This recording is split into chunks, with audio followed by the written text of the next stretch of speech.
வத்தலக்குண்டு தபால் நிலையம் அருகே அண்ணா திராவிட முன்னேற்ற நகர கழகத்தின் சார்பில் எம்ஜிஆரின் 37வது நினைவு நாளில் எடப்பாடி பழனிசாமி தலைமையிலான ஆட்சி அமைய பாடுபடுவோம் என உறுதிமொழி எடுத்தனர். திண்டுக்கல் மாவட்டம் வத்தலக்குண்டு தபால் நிலையம் அருகே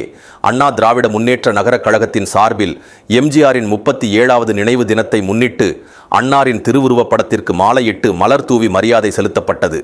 இந்நிகழ்ச்சியில் தமிழ்நாட்டின் முதல்வராக 10 ஆண்டுகள் பதவி வகித்து மக்களின் மனதில் அன்றைக்கும் இன்றைக்கும் நீங்காத தனிப்பெரும் தலைவராக இருக்கும் அண்ணா திராவிட முன்னேற்ற கழக கட்சியின் நிறுவனர் எம்ஜிஆரின் 37வது நினைவு தினத்தில் அண்ணா திராவிட முன்னேற்ற கழக நிர்வாகிகள் தொண்டர்கள் அனைவரும் எடப்பாடி பழனிசாமி தலைமையிலான ஆட்சி அமைப்பது ஒன்றே குறிக்கோள் எனவும் அனைவரும் இணைந்து பாடுபடுவோம் என சபதம் ஏற்றனர். இந்நிகழ்ச்சிக்கு வத்தலகுண்டு நகர செயலாளர் பீர் முகமது தலைமை வகித்தார். ஒன்றிய துணை செயலாளர் மகேந்திரன், சிறுபான்மை பிரிவு நகர செயலாளர் நாகூர் கனிபாய், திண்டுக்கல் மாவட்ட மகளிர் அணி செயலாளர் வளர்மதி முன்னிலை வகித்தனர். மாவட்ட இளைஞர் பாசறை இணை செயலாளர் கோபிராஜா, எடப்பாடி நற்பணி மன்ற செயலாளர் நல்லதம்பி, மாணவர் அணி பொருளாளர் வெங்கடேஷ், நகர இளைஞர் அணி பெண்கள் பாசறை செயலாளர் ஹபீப் ராஜா, தகவல் தொழில்நுட்ப செயலாளர் மார்காலன், சிறுபான்மை பிரிவு செயலாளர் ஜான், ஒன்றிய இளைஞர் அணி செயலாளர் தட்டி முருகன், மாணவர் அணி செயலாளர் செல்லப்பாண்டி, வார்டு செயலாளர்கள் குமரேசன், மாரிமுத்து, முத்துகிருஷ்ணன் என்ற குட்டி, அசோக் ராஜா,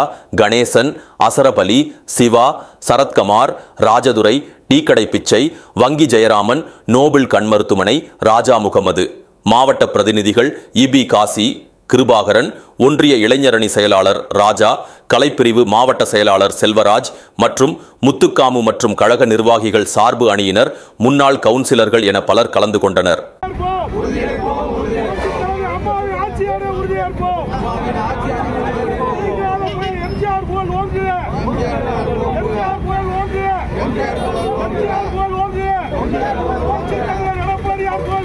எடப்பாடி